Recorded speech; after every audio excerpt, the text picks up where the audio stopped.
Welcome to Autopedia, where we explore the most legendary machines ever built. Today, we are diving into the ultimate clash of power, style, and dominance, the raw aggression of the 1969 Ford Mustang Fastback, the cutting-edge performance of Lamborghini, and the unstoppable presence of the Teddy Limited Longhorn. These vehicles are more than just machines, they are icons of speed, luxury, and engineering excellence, each commanding respect in its own right.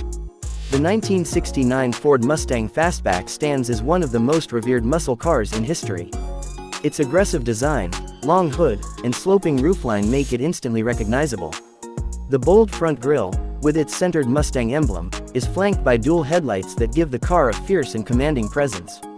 The sculpted hood features functional air scoops that not only add to its intimidating look but also enhance performance by cooling the engine. From the side, the Mustang Fastback's deep body lines, prominent side scoops, and fastback roof create an aerodynamic profile that screams speed. The flared wheel arches house powerful deep-dish alloy wheels wrapped in high-performance tires, ensuring maximum grip on the road.